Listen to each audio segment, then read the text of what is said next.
دل مقام حبیب ہے۔ اعوذ باللہ من الشیطان الرجیم، بسم اللہ الرحمن الرحیم۔ خواتین و حضرات، السلام علیکم ورحمۃ اللہ وبرکاتہ و مغفرتہ۔ پروگرام احکام شریعت اور فقہ حنفی سے متعلقہ مسائل کے ساتھ آپ کی خدمت میں حاضر ہیں، لیکن آج چونکہ یہ عشرہ جو چل رہا ہے، یہ عشرہ صدیق اکبر رضی اللہ تعالیٰ عنہ سے متعلق ہے اور آپ کی شان دنیا کے تقریباً تمام حصوں میں بیان ہو رہی ہے، لہٰذا ہم نے بھی یہ ارادہ کیا کہ احکام شریعت کا پہلا حصہ، پہلا سیگمنٹ جو ہے وہ حضرت صدیق اکبر رضی اللہ تعالیٰ عنہ کی شان میں بیان کیے جائے، پھر انشاءاللہ ہم اپنے کویسچن آنسر سیشن کی طرف آئیں گے۔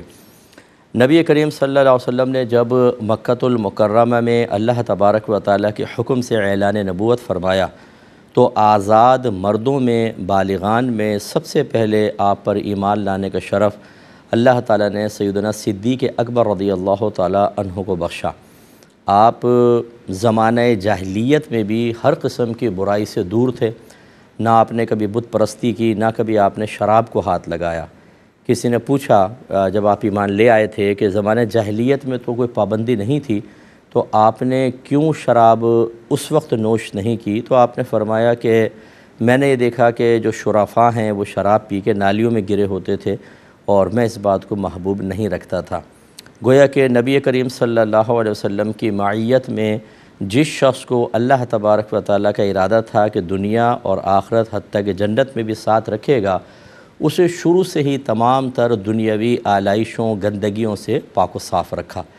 اور جب نبی کریم صلی اللہ علیہ وسلم نے اعلان نبوت فرمایا تو آپ فوراً ایمان لے کر آئے، اور اس وقت ایمان لانے کا مطلب یہ تھا کہ اپنے پورے خاندان، برادری، جتنے کاروباری آپ کا حلقہ تھا، ان سب کو اپنا دشمن بنا لینا۔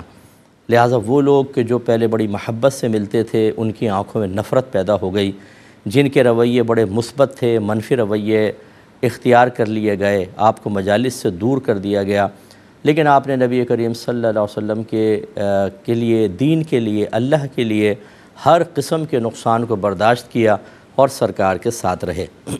اور کئی دفعہ ایسا ہوا کہ جب رحمت کونین صلی اللہ علیہ وسلم پر معاذ اللہ کفار نے ظاہری طور پہ حملہ کیا تو آپ ڈھال بن گئے، اور آپ کو بعض اوقات اتنا مارا گیا کہ لوگ یہ سمجھے کہ شاید یہ انتقال کر گئے ہیں، لیکن اس کے باوجود آپ نے رحمت کونین صلی اللہ علیہ وسلم کا ساتھ نہ چھوڑا، یہاں تک کہ جب ہجرت کا وقت آیا تو سب سے پہلے لوگ جو جاتے رہے، نبی کریم صلی اللہ علیہ وسلم سب کو تلقین فرماتے رہے کہ ہجرت کریں، لیکن آپ کو اشارہ کر دیا گیا تھا کہ آپ نہیں جائیں گے۔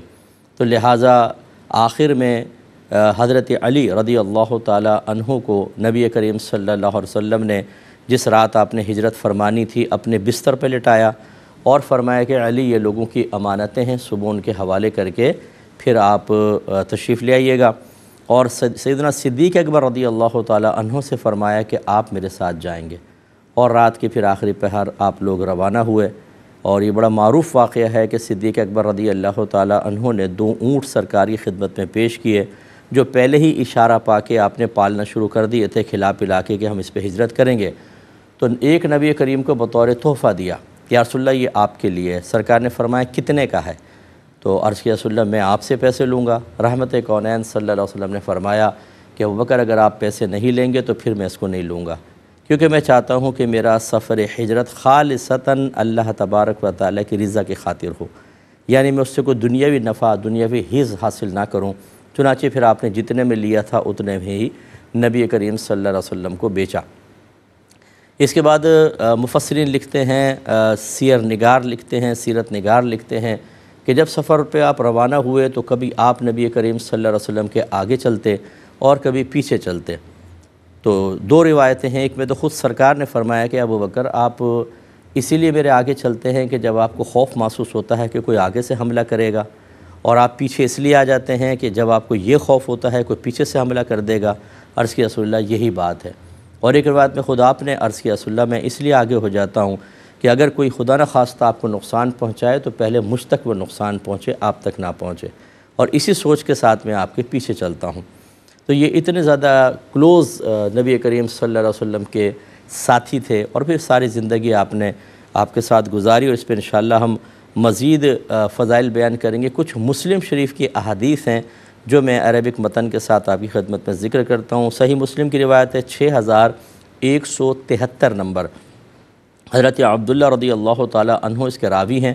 وہ کہتے ہیں کہ نبی کریم صلی اللہ علیہ وسلم نے ارشاد فرمایا کہ لو کنت متخذا من امتی احدا خلیلا، کہ اگر میں اپنی امت میں سے کسی کو اپنا خلیل بناتا، لاتخذت ابا بکر، تو ضرور ابو بکر کو اختیار کرتا۔ خلیل اسے کہتے ہیں جو ہر قسم کے راز میں شریک ہو، اور یقیناً اللہ تعالیٰ کی طرف سے کچھ راز ایسے بھی نبی کریم صلی اللہ علیہ وسلم کو بتائے گئے تھے، ایسی آپ کو معرفتیں حاصل تھیں، اس طرح کی آپ کو حقیقتیں آپ پر آشکار ہو گئی تھیں کہ جو صرف اللہ تعالیٰ اور اپنے حبیب کے درمیان تھیں، اور خلیل وہی ہوتا ہے جس سے کچھ نہیں چھپایا جاتا۔ تو اس وجہ سے سرکار ارشاد فرما رہے ہیں کہ اگر کسی کو میں خلیل بناتا تو ابو بکر کو بناتا۔ اور ایک روایت میں ہے لیکن تمہارا خلیل تو اللہ نے تو اپنا خلیل اپنے حبیب کو بنایا، مجھے بنایا، میرا خلیل تو اللہ تعالیٰ ہے۔ تو یہ بس اشارہ کر دیا کہ خلیل تو نہیں بنایا، باقی سب کچھ، اور اگر خلیل بنتے تو پھر آپ ہوتے۔ اس کا مطلب ہے کہ نبی کریم صلی اللہ علیہ وسلم کی بارگاہ میں سب سے قریب ترین اگر کسی کا مقام ہے تو وہ صدیق اکبر رضی اللہ تعالی عنہ کا ہے، کہ اگر اللہ کی طرف سے اجازت ہوتی تو خلت آپ کو حاصل ہوتی۔ اسی طرح مسلم شریف کی حدیث ہے 6177 نمبر، اور یہ حضرت عمرو بن العاص رضی اللہ تعالی عنہ اس کے راوی ہیں۔ یہ خود بیان کرتے ہیں کہ نبی کریم صلی اللہ علیہ وسلم نے مجھے جیش سلاسل کا امیر بنا کر بھیجا تھا، تو میں آپ کی خدمت میں حاضر ہوا۔ ایک طویل واقعہ، اس کا آخری حصہ میں عرض کر رہا ہوں۔ تو یہ کہتے ہیں کہ فقلت ای الناس احب الیک، یا رسول اللہ آپ کے نزدیک لوگوں میں سے سب سے زیادہ محبوب کون ہے؟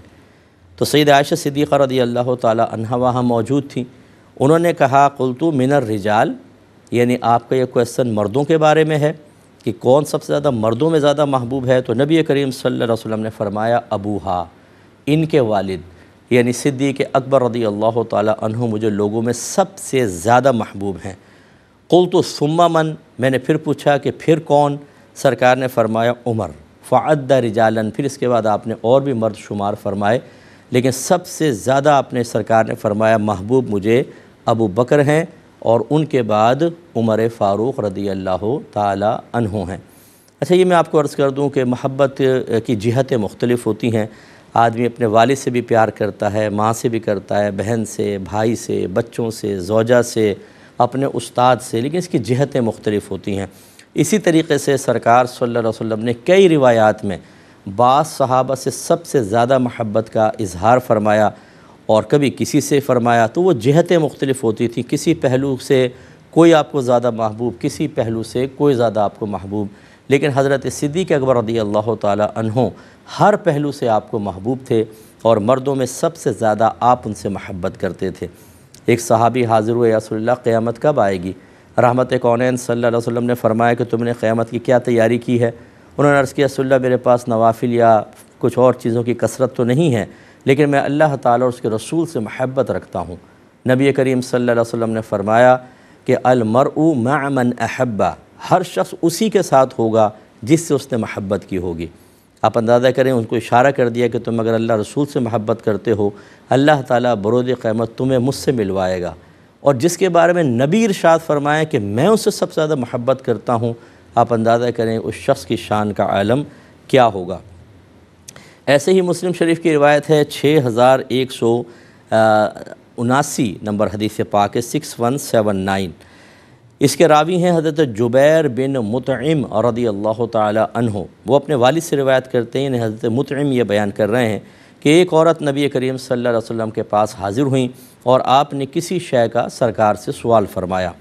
فَأَمَرَهَا أَن تَرْجِعَ إِلَيْهِ، سرکار نے فرمایا تم ابھی چلی جاؤ، بعد میں میرے پاس آنا۔ تو اس نے عرض کی یا رسول اللہ أَرَأَيْتَ إِن جِئْتُ فَلَمْ أَجِدْ، یا رسول اللہ آپ اس کے بارے میں کیا رائے رکھتے ہیں کہ اگر میں آؤں اور میں آپ کو نہ پاؤں؟ راوی فرماتے ہیں کہ انہا تعنی الموت، گویا کہ اس عورت نے نبی کریم صلی اللہ علیہ وسلم کی وفات مراد لی۔ یا رسول اللہ اگر میں بعد میں آئی اور آپ اللہ کی بارگاہ میں تشریف لے گئے تو پھر میں اس معاملے کو کس کے پاس رکھوں گی؟ سرکار نے فرمایا فَإِلَّمْ تَجِدِينِي فَأَتِي أَبَا بَكْرٍ کہ اگر تم مجھے نہ پاؤ تو ابو بکر کے پاس آنا۔ تو یہ اشارہ تھا کہ نبی کریم صلی اللہ علیہ وسلم کے بعد سیدنا صدیق اکبر رضی اللہ تعالی عنہ کو اس قسم کے تمام معاملات جو سرکار چھوڑ کر جائیں گے ان کو کرنے کا اختیار ہوگا، اور لوگوں کو سرکار نے انہی کے پاس حاضر ہونے کا ارشاد فرمایا۔ یہ بہت بڑی شان کی بات ہے۔ ایسے ہی مسلم شریف کی روایت ہے 6181 نمبر، سیدہ عائشہ صدیقہ رضی اللہ تعالی عنہا اس کی راویہ ہیں۔ یہ کہتی ہیں کہ قال لی رسول اللہ صلی اللہ علیہ وسلم، مجھ سے رحمت کونین صلی اللہ علیہ وسلم نے ارشاد فرمایا فی مرضہ، اپنے مرض الموت میں، یعنی اس مرض میں جس میں آپ نے وفات پائی، ادعی لی ابا بکرن اباکی و اخاکی، اے عائشہ میرے پاس اپنے والد ابو بکر کو اور اپنے بھائی یعنی عبد الرحمن کو بلاؤ، حتی اکتبا کتاباً، یہاں تک کہ میں تمہیں ایک مکتوب لکھ دوں، فإنی اخاف ان یتمنی متمن، میں اس بات کو خوف رکھتا ہوں کہ میرے بعد کوئی تمنا کرنے والا یہ تمنا کرے گا، وَيَقُولُ قَائِلٌ، اور کہے گا کوئی کہنے والا، انا اولا، کہ میں زیادہ اولا، زیادہ بہتر ہوں، وَيَأْبَى اللَّهُ وَالْمُؤْمِنُونَ إِلَّا أَبَا بَكْرٍ، حالانکہ اللہ تعالیٰ بھی اور باقی مومنین بھی ابو بکر کے علاوہ کا انکار کریں گے۔ یہ اشارہ تھا نبی کریم صلی اللہ علیہ وسلم کا کہ میرے بعد سیدنا صدیق اکبر رضی اللہ تعالی عنہ تمام معاملات دیکھیں، اور خود واضح طور پہ سرکار نے بیان فرمایا، مسلم کی صحیح ترین روایت ہے کہ سرکار نے خود بیان فرما دیا کہ نہ اللہ راضی ہوگا کسی اور سے اور نہ مومنین راضی ہوں گے، اس سے بھی آپ کا بڑا مقام مرتبہ ظاہر ہوتا ہے۔ صحیح مسلم کی روایت ہے 6182 نمبر حدیث پاک ہے، حضرت ابو ہریرہ اور رضی اللہ تعالی عنہ اس کے راوی ہیں۔ یہ کہتے ہیں کہ نبی کریم صلی اللہ علیہ وسلم نے ایک مرتبہ سوال کیا، من اصبح منکم اليوم صائما، تم میں سے کون ہے جس نے روزہ دار ہونے کی حالت میں صبح کی ہے؟ قال ابو بکر انا، حضرت ابو بکر نے عرض کیا رسول اللہ میں ہوں، آج روزے سے ہوں۔ پھر سرکار نے فرمایا فمن تبع منکم اليوم جنازۃ، تم میں سے کون آج کسی جنازے کے پیچھے چلا ہے، انہیں جنازے میں شرکت کی ہے؟ حضرت ابو بکر صدیق رضی اللہ تعالی عنہ نے عرض کی انا، میں۔ پھر سرکار نے فرمایا فمن اطعم منکم اليوم مسکینا، تم میں سے کس نے آج مسکین کو کھانا کھلایا؟ آپ نے عرض کی میں نے۔ فمن عاد منکم اليوم مریضا، کس نے مریض کی عیادت کی؟ عرض کی میں نے۔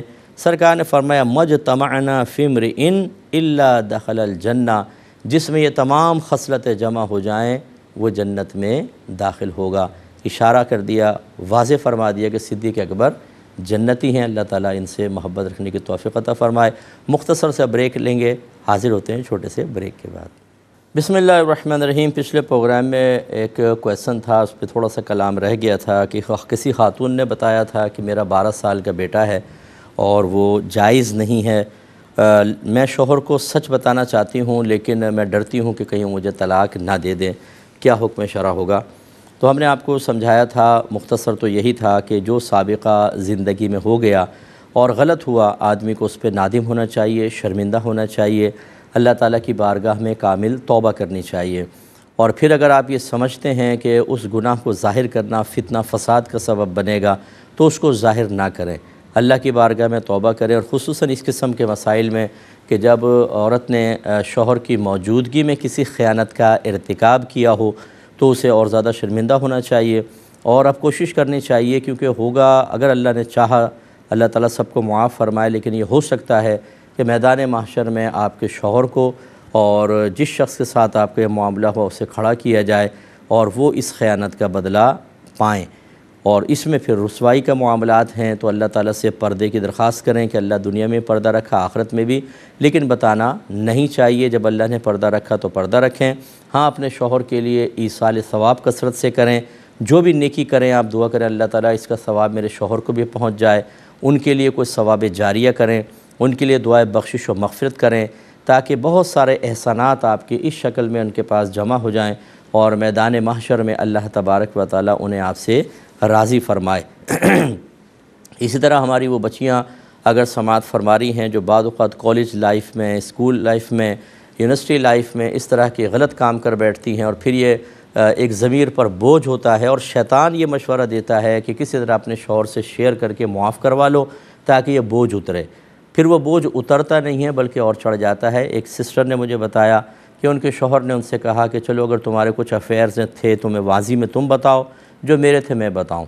پہلے کہا چلو میں بتا دیتا ہوں، ایک دو بتا دی، اس لڑکی کو ہمت پیدا ہوئی، اس نے بھی کچھ چیزیں ذکر کر دیں، شوہر غصے میں آ گیا اور اس کو طلاق دے دی۔ تو پھر اس قسم کے مسائل ہوتے ہیں۔ آپ کی ایک نارمل لائف گزر رہی ہے، اللہ کا شکر ادا کریں، چاہے مرد کتنے ہی وسیع ذہن کا اپنے آپ کو ظاہر کرے، لیکن مرد مرد ہوتا ہے، عورت عورت ہوتی ہے، اور مردوں کی غیرت میں نے اس معاملے میں بہت زیادہ دیکھی ہے۔ ایک دفعہ ذہن میں خیال آ جائے کہ میری زوجہ نے چیٹنگ کی ہے، اس کے بعد وہ نارمل لائف نہیں گزار سکتا، اس کے جذبات میں، اس کی فیلنگز کے اندر وہ مضبوطی نہیں رہے گی، وہ گہرائی نہیں رہے گی، بلکہ وہ ہر لمحہ یہ سوچے گا، شیطان بلکہ ڈالے گا کہ یہ تیرے ساتھ اب بھی چیٹ کر رہی ہوگی، کیا پتہ۔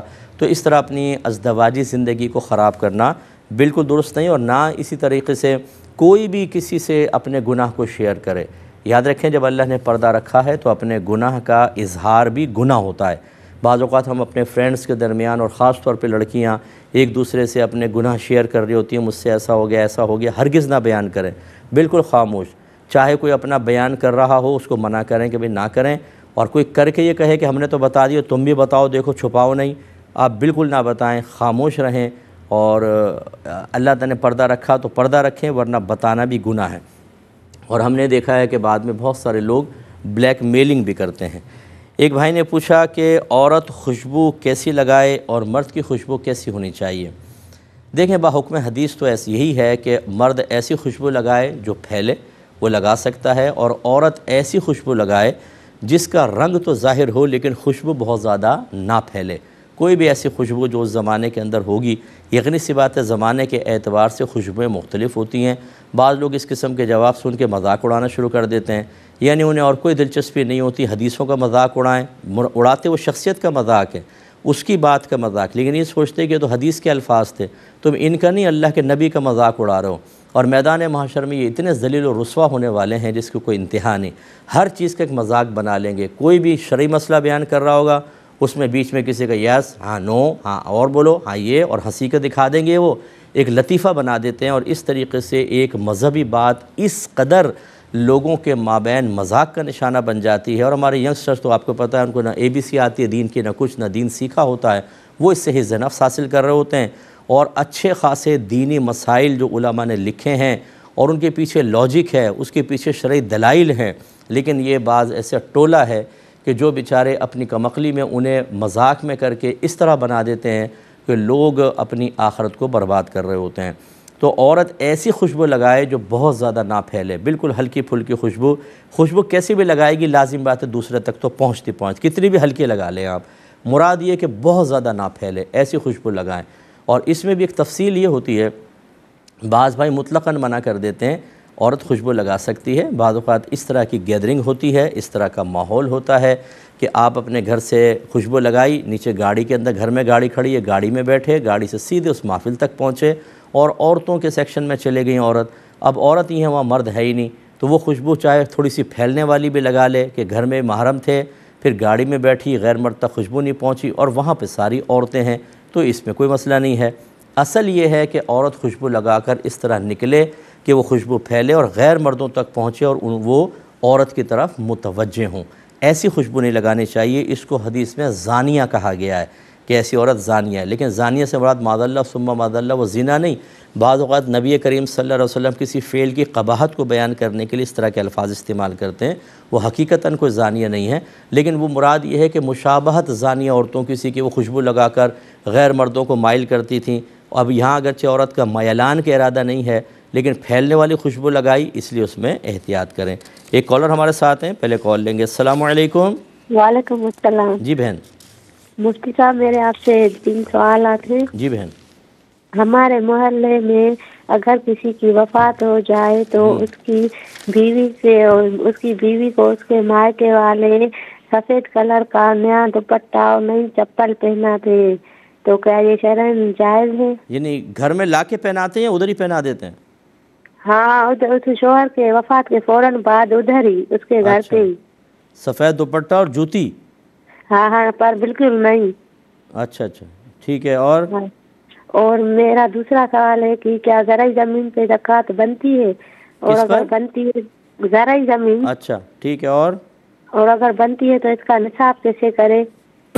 ٹھیک ہے، اور ایک اور کالر ہیں۔ السلام علیکم۔ وعلیکم السلام۔ جی بہن۔ مفتی صاحب السلام علیکم ورحمۃ اللہ وبرکاتہ۔ وعلیکم السلام۔ میرا پہلا سوال یہ ہے کہ حدیث ہے کہ جس کا آج گزرے ہوئے کل سے بہتر نہ ہو تو وہ برباد ہو گیا، تو یہ پوچھنا ہے کہ کیا یہ حدیث ہے؟ اور دوسرا یہ کہ اگر حدیث ہے تو جی، اور اگر یہ حدیث ہے تو مطلب ہے؟ ٹھیک ہے، اور بتاتا ہوں۔ دوسرا میرا کوشچن یہ ہے کہ میری آنکھوں کے سامنے واقعی ایک ہماری خاندان کی عورت ہے، ان پہ ان کے والدین نے بہت زیادہ مظالم ڈھائے ہیں، حتیٰ کہ ان کی شادی تک جان بوجھ کے نہیں کی۔ ابھی اس کے والدین فوت ہو گئے ہیں اور وہ کبھی کبھار ان کے منہ سے یا اکثر مطلب والدین کی غیبت ہو جاتی ہے، تو اس میں وہ گناہگار ہوں گی؟ ٹھیک ہے، بتاتا ہوں انشاءاللہ، عرض کرتا ہوں۔ یہ بہن نے فرمایا کہ یہاں جب ہمارے وفات ہوتی ہے تو بیوہ کو فوراً سفید نئے کپڑے، سفید جوتیاں وغیرہ پہنائی جاتی ہیں، کیا حکم شرع ہے؟ دیکھیں، شریعت ان چیزوں کا کوئی تلقین نہیں کرتی ہے، بلکہ زینت اختیار کرنا عورت کے لیے ہر طرح منع ہوتا ہے۔ وائٹ کپڑا بھی اگر بہت زیادہ شوخی والا ہو، ریشم والا ہو، تو اس میں بھی ایک زینت کا معاملہ ہو سکتا ہے۔ عورت کو تو چاہیے کہ جیسے شوہر فوت ہو وہ عدت اور سوگ دونوں منائے۔ عدت کا مطلب تو ہے نکاح سے رک جانا، اور سوگ کا مطلب ہوتا ہے اظہار غم۔ 4 ماہ 10 دن تک وہ نہ کوئی میک اپ کرے گی، نہ کوئی مطلب زیور وغیرہ پہنے گی، نہ وہ تیل وغیرہ سر میں لگائے گی۔ ہاں، اگر کسی عورت کی پہلے سے عادت چلی آ رہی ہے کہ وہ تیل لگاتی ہیں، اور اگر نہ لگائیں تو سر میں بہت ہی کھجلی وغیرہ ہو جائے گی، خشکی بہت زیادہ ہو جائے گی، تو بقدر ضرورت تیل لگائیں، وہ بھی سر ڈھک کے رکھیں کہ دور سے زینت محسوس نہ ہو، اور میک اپ وغیرہ استعمال نہ کریں۔ باقی یہ نت نئی خرافات، خصوصاً چونکہ عدت اور سوگ کا تعلق ہمارے مذہب کے ساتھ ہے، مذہب نے اس کی تعلیمات دی ہیں باقاعدہ، ان میں اگر کوئی اضافہ کریں گے تو آہستہ آہستہ وہ ایک مذہبی رسم سی بن جاتی ہے، اور حقیقی رسم تو ہوتی نہیں، تو پھر یہ بدعت بنتی ہے۔ جیسے بہت سے خاندانوں میں ہے کہ جب عورت کی عدت ختم ہوگی تو وہ اپنے بھائی کے گھر جائے گی، پھر بھائی اس کو زیور بنا کے دے گا، 4 سونے کی چوڑیاں یا 4 چاندی کی چوڑیاں، نیا سوٹ، پھر یہ اپنے گھر واپس آئیں گے۔ یعنی عدت کے بعد یہ گھر سے باہر قدم نکلوانا ہے اور بھائی کے اوپر ایک عذاب نازل کرنا ہے، حالانکہ ایسی کوئی شریعت نے تلقین نہیں کی، یا زبردستی ہے۔ اس قسم کی میں پہلے اپنے گھر کے سرپرستوں سے گزارش کرتا ہوں، اس قسم کی بدعتوں کو ختم کریں جو مذہب اسلام کی روح کو تباہ کرنے والی ہیں۔ نئی نئی چیزیں کر کے اپنے بچوں کے سامنے پیش کر دیں کہ بیٹا یہ ہمیں کرنا ہے، اصل دین کہاں ہے وہ بچوں کو پتہ ہی نہیں ہے بالکل۔ غلط دین، اپنے پاس سے ایجاد کردہ چیزیں اپنے گھر میں رائج کرنا، یہ گھر کے سرپرست کی ذمہ داری ہے۔ یا ایھا الذین آمنوا قوا انفسکم واہلکم نارا وقودھا الناس والحجارہ، اے ایمان والو اپنے آپ کو، اپنے گھر والوں کو جہنم کی اس آگ سے بچاؤ جس کا ایندھن آدمی اور پتھر ہے۔ اس قسم کی ہر خرافات کو ختم کریں، چاہے پورا خاندان ناراض ہو جائے، بولے ہو جاؤ ناراض، ہم یہ خرافات نہیں کریں گے، ہمارا مذہب جو نہیں کہتا ہم وہ نہیں کریں گے۔ اس قسم کی چیزیں کر کے، اب بھائی بیچارہ غریب آدمی ہے، 4 سونے کی چوڑیاں بناؤ، وہ نہیں ہے تو چاندی کی چوڑیاں بناؤ، ایک جوڑا بناؤ، نہیں کرو گے تو ہم ناراض ہو جائیں گے، یہ کیا چیز ہے؟ تو ان چیزوں سے بالکل بچیں۔ تو یہ سفید جوتی ووتی کرنے کی کوئی حاجت نہیں ہے، بالکل غلط ہے۔ بہرحال اگر کوئی نہ مانے، آپ جھگڑا نہ کریں، خود علیحدہ رہیں اور اپنے گھر میں ان چیزوں کو رائج نہ کریں۔ دیکھیں، زرعی زمین پر کوئی زکوٰۃ نہیں ہوتی، اس کی پیداوار پر زکوٰۃ ہوتی ہے۔ اگر تو وہ زمین قدرتی وسائل سے سیراب ہوتی ہے، یعنی آپ کو پانی خریدنا نہیں پڑتا، نہروں کا پانی، جو گورنمنٹ کا نہیں کہہ رہا ہوں، ویسی نہروں کا اور بارش کے پانی سے سیراب ہوتی ہے، تو عشر اس پہ لازم ہوتا ہے، پیداوار پہ 10واں حصہ۔ اور اگر آپ باقاعدہ ٹیکس دیتے ہیں یا ٹیوب ویل وغیرہ چلاتے ہیں یا نہر سے جو پانی آتا ہے اس کی آپ باقاعدہ پیمنٹ دیتے ہیں، تو نصف عشر 20واں حصہ پھر وہ زکوٰۃ پیداوار کے اوپر نکلتی ہے۔ لیکن زرعی زمین مال تجارت نہیں ہے، اس وجہ سے یہ مال زکوٰۃ بھی نہیں ہوتی ہے۔ یہ کہتی ہیں کوئی حدیث ہے کہ جس کا آج گزرے ہوئے کل سے بہتر نہ ہو تو وہ برباد ہو گیا۔ ایسی کوئی روایت تو میرے ذہن میں نہیں ہے، لیکن بہرحال اگر اس قسم کے مضمون کی ہو تو مراد یہ ہے کہ ہر دن انسان کو اپنا احتساب کر کے سابقہ دن میں ہونے والی غلطیوں پہ نگاہ رکھنی چاہیے، اور اگلا دن اس کا اس سے بہتر ہونا چاہیے۔ اسی لیے اکابری نے فرمایا کہ روزانہ رات کو اپنا احتساب کریں کہ میں نے آج کیا کھویا کیا پایا، جتنے نیک اعمال آپ نے کیے ان کو ذہن میں لائیں، جتنے گناہ اور فضولیات ہوئے، بیکار کام ہوئے ان کو ذہن میں لائیں، بیکار کاموں فضول کے اوپر اللہ کی بارگاہ میں توبہ کریں اور آئندہ ارادہ کریں کہ نیکسٹ ڈے میرا اس کا ریشو چینج ہوگا، نیک عمل زیادہ ہوں گے، گناہ کم ہوں گے۔ اگر یہ عادت نہیں بنائیں گے تو لازم بات ہے کہ تباہی ہے۔ اگر آدمی احتساب ہی نہیں کر رہا، آج 10 گناہ کیے ہیں، اگلے دن 50 گناہ کرے گا، اس سے اگلے دن 100 گناہ، اور پھر فرشتہ آ جائے گا، آئیے صاحب آپ کی جان واپس۔ سیٹھ جی کو فکر تھی 1 کے 10 کیجئے، موت آپ پہنچی کہ صاحب جان واپس کیجئے۔ اس لیے مضمون کے اعتبار سے یہ چیز بالکل ٹھیک ہے۔ ایک مختصر بریک لیں گے، ہمیں یقین ہے آپ ہمارا انتظار فرمائیں گے۔ بسم اللہ الرحمن الرحیم۔ بہن نے فرمایا کہ میری نگاہوں کے سامنے کوئی فیملی تھی، ان کے پیرنٹس نے اپنے اولاد کے ساتھ بہت ناروا سلوک رکھا، مظالم کیے، حتیٰ کہ ان کی شادی بھی نہیں کیا، وہ پیرنٹس فوت ہو گئے۔ اب اگر اولاد ان کی غیبت کرتی ہے، برائی کرتی ہے، تو کیا حکم شرع ہوگا؟ دیکھیں، پہلی بات تو یہ کہ مردے کی غیبت کرنا بھی ایسے ہی ہے جیسے زندہ کی غیبت کرنا، اور نبی کریم صلی اللہ علیہ وسلم نے خاص طور پہ مردوں کے بارے میں فرمایا کہ ان کی اچھائیاں بیان کرو، ان کی برائی بیان نہ کرو۔ حضرت عمر فاروق رضی اللہ تعالیٰ عنہ کہا کرتے تھے کہ مردے کی برائی بیان نہ کرو، اس سے زندوں کو اذیت ہوتی ہے۔ تو لہٰذا جو ہو گیا سو ہو گیا، ان کو اب غیبت کر کے اپنا نام اعمال سیاہ کرنے کا کوئی فائدہ نہیں ہے۔ دوسری بات یہ ہے کہ ماں باپ مجھ سے ناراض نہ ہوں، پہلے تو میں اولاد کو تلقین کر دیتا ہوں، یاد رکھیں کہ وہ آپ کے ماں باپ ہیں، آپ نے ان کو ماں باپ کی حیثیت سے اللہ تعالیٰ کے ایک تحفے کے طور پہ قبول کیا ہے۔ وہ آپ کے کوئی بزنس پارٹنر نہیں ہیں، وہ آپ کے ان کی عزت اور ان کی ذلت کا معیار کوئی ان سے حاصل ہونے والے مفادات ذاتیہ کو نہ بنائیں کہ ہمارے ماں باپ ہماری مرضی کے مطابق ہمیں نعمتیں دیں، سہولیات فراہم کریں تو سر آنکھوں پر، اور اگر انہوں نے ہماری مرضی کے خلاف کیا تو ہم 2 منٹ میں ان کی عزت اتار کے ہاتھ پہ رکھیں گے، ایسا ہرگز نہیں۔ نبی کریم صلی اللہ علیہ وسلم نے جب بیان فرمایا کہ ماں باپ انسان کے لیے جنت ہیں یا دوزخ ہیں، فرما برداری کرے گا جنت میں جائے گا اور نافرمانی کرے گا تو جہنم میں جائے گا، تو کسی نے عرض کی وَإِن ظَلَمَاهُ، اگرچہ ماں باپ اس پر ظلم کریں، سرکار نے 3 دفعہ فرمایا وَإِن ظَلَمَاهُ وَإِن ظَلَمَاهُ وَإِن ظَلَمَاهُ، اگرچہ وہ اس پہ ظلم کریں، اگرچہ ظلم کریں، اگرچہ ظلم کریں۔ یعنی اولاد کو چاہیے کہ ماں باپ کے بارے میں جو شرعی تقاضا ہے اس کو پورا کریں۔ یہاں تک تو اولاد کے لیے تلقین ہوئی۔ اب میں انتہائی دائرہ ادب میں رہ کر ماں باپ سے گزارش کرتا ہوں کہ اگر آپ نے شریعت نہ سیکھ کر یہ سمجھا ہے کہ اولاد آپ کی ایک ایسی پراپرٹی ہو گئی ہے، ایک ایسی آپ کی ملکیت میں چیز آ گئی ہے کہ اس کے ساتھ جیسا مرضی رویہ رکھیں، میدان محشر میں ہماری گرفت نہیں ہوگی، تو یہ سب سے بڑی آپ کی مسٹیک ہے، بہت بڑی مسٹیک ہے۔ نبی کریم صلی اللہ علیہ وسلم نے عدل کا حکم دیا، اپنے بچوں میں عدل سے کام لو، اگرچہ بوسہ دینے میں۔ اس کا مطلب ہے عدل کا مقابل ظلم ہوتا ہے کہ بچوں کے حق میں بھی ظلم متحقق ہو سکتا ہے، ماں باپ ظالم ہو سکتے ہیں۔ حضرت نعمان بن بشیر کہتے ہیں کہ میرے والد مجھے سرکار کے پاس لائے اور عرض کی کہ میں اس کو غلام دینا چاہتا ہوں۔ سرکار نے فرمایا کہ اپنے تمام بچوں کو غلام دو گے؟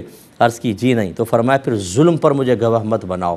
اس کا مطلب یہ ہوا کہ ماں باپ بھی اپنے اولاد کے ساتھ جو رویہ اختیار کرتے ہیں، اس پر انہیں میدان محشر میں اللہ تعالیٰ کی بارگاہ میں جواب دہ ہونا ہے۔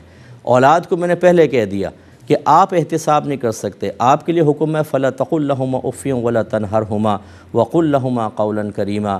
اپنے ماں باپ کے سامنے اف بھی مت کہو، ان کو ڈانٹو مت اور ان سے نرمی سے گفتگو کرو۔ لیکن میں ماں باپ سے گزارش کرتا ہوں، آپ کے پاس وہ کون سی آیت اور کون سی حدیثیں ہیں کہ اپنی اولاد کو جانوروں کی طرح ماریں، چھوٹی سی غلطی کے اوپر ان کے ٹانگیں توڑ دیں، سب کے سامنے، بڑے بچوں کے چھوٹے بچوں کے سامنے ذلیل کریں، بے عزت کریں، مہمانوں کے سامنے کریں، جس کو چاہیں قریب کر لیں، جس کو چاہیں دور کر دیں، اپنے ذاتی مفادات کے لیے کسی سے سالوں سال ناراض رہیں، ان کو بد دعائیں دیں، پھٹکاریں کریں، تو آپ کی کوئی گرفت نہیں ہوگی آخرت میں؟ کیا دلیل ہے آپ کے پاس؟ چلیں پیش کریں۔ جو ماں باپ اپنے اولاد کے ساتھ ناانصافیاں کریں گے، ظلم کریں گے، پھر دہرا دیتا ہوں، اولاد کو حق نہیں کہ ان کا ہاتھ پکڑیں، لیکن اللہ تبارک و تعالیٰ بروز قیامت سے ماں باپ کو کھڑا کر کے حساب کتاب دلوائے گا۔ اس لیے اپنے اولاد کے لیے علم دین سیکھیں، اپنی اولاد کی شادیوں کے سلسلے میں ان کے ساتھ رویے اختیار کرنے کے، ان کے اندر محبت تقسیم کرنے کے اعتبار سے ان سے اگر آپ دوری اختیار کر رہے ہیں، اس میں شرعی تقاضے پورے کریں، ورنہ بہت سارے ماں باپ اپنے اولاد کی وجہ سے بھی میدان محشر میں پکڑے جا سکتے ہیں۔ لہذا کوئی اگر ایسے ماں باپ ہمیں سن رہے ہیں جو یہ سمجھتے ہیں کہ اولاد کے سامنے چھوٹی سی غلطی پہ مارو پیٹو بے عزت کر دو ذلیل کر دو تحفے روک لو ان کو قطع تعلق کر لو، ہماری تو کوئی گرفت نہیں ہوگی کیونکہ ہم ماں باپ ہیں۔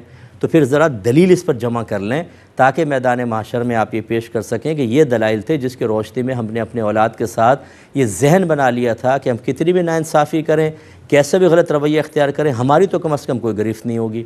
تو انشاءاللہ ساری زندگی آپ کو ملے گا نہیں، یہ ضرور ملے گا جہاں جہاں ظلم کرنے کی ممانعت ہے اس میں سب شامل ہوتے ہیں، چاہے وہ اولاد ہو، بیوی ہو، شوہر ہو، بچے ہوں، دوست ہوں، سب کو عدل و انصاف کا حکم ہے، سب کو برائیوں سے رکنے کا حکم ہے۔ ایسے ماں باپ جو اپنی اولاد کے ساتھ اتنا نام، اور یہ تو آپ بیٹا یہ کہہ رہی ہیں، میں جانتا ہوں نا جو لوگ اپنے اپنے دکھ ہمیں بیان کرتے ہیں، میرا موبائل بھرا پڑا ہے ایسے دکھوں کے ساتھ کہ ماں باپ ہیں لیکن اولاد کے ساتھ اتنا غیر مناسب رویہ جیسے دشمن بھی کوئی اپنے اولاد کے ساتھ رویہ نہیں رکھتا۔ اور یہ آخری بات اس میں بس یس کروں گا، ایسا کیوں ہوا، اس پر آپ کیوں نہیں غور کرتے؟ اس لیے ہوا کہ ان کے ماں باپ نے ان کی تربیت نہیں کی تھی، انہوں نے دین نہیں سیکھا تھا، انہوں نے اپنا احتساب نہیں کیا تھا، انہیں میدان محشر میں احتساب کا صحیح شعور حاصل نہیں تھا۔ تو جتنے مجھے اس وقت دیکھ رہے ہیں خدا را اپنے اندر یہ شعور بیدار کریں، علم دین سیکھیں۔ جو ان میرڈ اپنے ماں باپ کی شکایتیں کر رہے ہیں، اگر آپ نے دین نہیں سیکھا تو صرف کردار بدلے گا، عمل وہی رہے گا۔ آپ بھی اگر جاہل رہے تو آپ اپنی اولاد کے ساتھ ایسا نہیں تو دوسری جہت سے آپ ظلم کر رہے ہوں گے۔ کیوں نہیں ختم کرتے اپنے خاندان سے ان چیزوں کو جس کی بنا پر آپ نے دیکھا کہ پوری زندگی ظلم کی چکی میں بچے پستے رہے؟ تو آپ کوشش کیجئے علم دین سیکھیں، اپنے گھر میں شریعت کو رائج کریں اور اپنے اس شریعت کی روشنی میں اپنے رویوں کو، اپنے اخلاق، اپنے کردار کو سنواریں، ڈھالیں۔ انشاءاللہ پھر اگلی نسلیں جو ہیں وہ اچھے اثرات قبول کریں گی۔ اوپر والوں کی تو شکایت کرتے رہیں، اپنا احتساب نہ کریں، یہ خود پتہ ہی نہ ہو کہ ہم خود بھی نادانستہ طور پہ 50 چیزوں میں ظلم کے مرتکب ہو رہے ہیں اور بڑوں کی غیبتیں کرتے رہیں، تو ایسا تو بیچارہ نادان آدمی ہی کہلایا جا سکتا ہے۔ یہ کہتے ہیں کہ سنا ہے کہ جس درود میں آل رسول پر درود نہ ہو وہ رد ہو جاتا ہے۔ رد کا تو یہ بھی بعض روایات میں ہوگا لیکن مراد یہی ہے کہ ثواب میں کمی ہو جاتی ہے اور یہ ناقص اور نامکمل ہوتا ہے۔ نبی کریم صلی اللہ علیہ وسلم کے ساتھ آپ کی آل پر اور آپ کے اصحاب پر بھی بلکہ درود پاک بھیجنا چاہیے، کم از کم آل پر تو ہونا چاہیے، اور یہ کامل درود پاک کہلاتا ہے اور یہ کرنا چاہیے۔ اور لیکن ایسا نہیں ہے کہ اگر آپ نے آل پر درود نہیں بھیجا تو وہ قبول ہی نہ ہو، کیونکہ ہم حدیثوں کی کتابوں میں دیکھتے ہیں، بہت جگہ پڑھا ہے، صلی اللہ علیہ وسلم بزرگان دین لکھتے ہیں تو صلی اللہ علیہ وآلہ وسلم بہت ہی کم لکھا ہوتا ہے، صلی اللہ علیہ وسلم لکھا ہوتا ہے، حالانکہ یہاں پر آل پہ درود پاک نہیں، اور بڑے بڑے اکابرین نے لکھا ہے۔ تو لہٰذا دونوں جانب میں کہ اعتدال قائم کر کے مسئلے کو بیان کرنا چاہیے۔ یہ کہتے ہیں کہ جب کوئی مرتا ہے تو گھر والے 40ویں تک 1-2 لاکھ کے نیچے آ جاتے ہیں، سویم کریں، 10واں کریں، 20واں، پھر 40واں، غریب کہاں سے اتنا پیسہ لے کر آئے؟ کیا یہ شریعت کے مطابق ہے؟ دیکھیں ہمارے اکابرین نے احادیث سے ثابت شدہ ایصال ثواب کا تصور لوگوں تک پیش کیا۔ انہوں نے تو نہیں کہا تھا کہ تم ظلم کی صورت قائم کرو، انہوں نے ایک چیز کا تصور دیا جو قرآن و حدیث سے ثابت شدہ تھا، اس کی لمیٹیشن کنڈیشنز بھی بیان کر دیں کہ آپ اگر چاہیں تو تیسرے دن ٹھیک ہے ایصال ثواب کا اہتمام کر لیں، تیسرے دن ضروری نہیں تھا، کسی بھی دن کر لیں آپ۔ وہ لوگوں میں معروف ہو گیا کہ چلو تیسرے دن سارے جمع ہو جائیں گے، اجتماعی طور پہ ہو جائے گا، پھر 10ویں دن، پھر 20واں، پھر 40ویں، پھر برسی 1 سال کے بعد۔ یہ لوگوں نے تخصیصات کر لی ہوتی ہیں، اگر اس کو لازم و ضروری نہ سمجھے تو میں پچھلے پروگرامز میں بتا چکا ہوں یہ منع نہیں ہے۔ جیسے ہمارے اداروں کے اندر ختم بخاری کے لیے ٹائم مخصوص، 1 سال کب ختم ہوگا، دوسرا کب شروع ہوگا، کون سی کتاب کتنے مہینے تک پڑھائی جائے گی، مساجد کے اندر جماعت کے اوقات مخصوص کیے ہیں، ہم نے کیے ہیں، کوئی قرآن یا حدیث نے یا نبی کریم صحابہ کرام نے نہیں کیے۔ جب یہ تخصیصات جائز تو یہ بھی جائز۔ لیکن معاملہ کیا ہوا کہ عوام الناس جب چیز کو لے لیتی ہے، چیز لے لیتی ہے، لیکن جو اس کی کنڈیشنز ہوتی ہیں، جو اس میں لمیٹیشنز قیودات بیان ہوتی ہیں، انہیں بھول جاتی ہیں۔ اب جی تیجا کرنا لازم ہے، اور پھر وہ ایک آدھ دیگ بھی نہیں ہوگی، چاچا مرے تو 10 دیگیں پکی تھی، میرے ابا مریں گے 20 دیگیں پکیں گی۔ اگر آپ تیجا 40واں نہیں کریں گے تو آپ کو برا بھلا کہا جائے گا، ناراض ہو جائیں گے، آپ کے عقیدے کے اوپر شبہ کرنا شروع کر دیا جائے گا۔ یہ خرافاتیں ہمارے ہاں شامل ہو گئی ہیں۔ ایصال ثواب فقط مستحب عمل ہے، تیجا 40واں 10واں 20واں برسی کرنا چاہیں کریں، نہیں کرنا چاہیں کوئی گناہ نہیں، لیکن کوئی کر رہا ہو اور اس کو لازم ضروری سمجھ کر نہ کر رہا ہو، اس کو منع کرنا یہ بھی ایک زیادتی ہے۔ ٹھیک ہے وہ کر رہے ہیں ایصال ثواب کرنے دیں، لیکن جیسے کہ آپ نے ارشاد فرمایا کہ ایک آدمی غریب آدمی 1-2 لاکھ کے نیچے آ جاتا ہے، مراد کیا ہے؟ قرضہ لے کے کرنا، کیا نہیں کریں گے لوگ کیا کہیں گے۔ یاد رکھیں جب آپ لوگوں کو دکھانے کے لیے ایسا کریں گے تو ثواب بھی نہیں ملے گا آپ کو، بالکل یہ تو ریا کے اندر آئے گا، بلکہ آخرت میں اس پر عذاب ہوگا کہ تم نے اللہ کے لیے تو نہیں کھانا کھلایا تھا، تم نے تو لوگوں کے طعنوں سے بچنے کے لیے کھلایا تھا۔ تو اس لیے اپنے گھروں کے اندر صحیح تعلیم شرع کو رائج کرنے کی ضرورت ہے۔ ایصال ثواب منع نہیں ہے، لیکن کوئی فرض واجب نہیں ہے، اپنے اوپر بہت زیادہ بوجھ لے کے کرنے کی حاجت نہیں ہے۔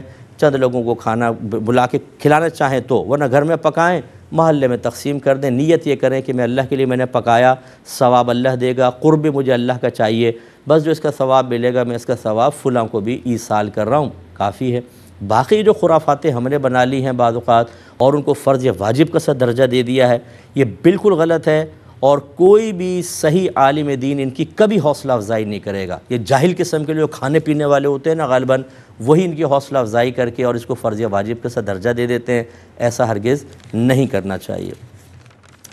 ایک سوال ہم سے کیا گیا تھا کہ میں آرٹیفیشل جیولری سیل کرتا ہوں تو کیا اس پر بھی زکوٰۃ ہوگی؟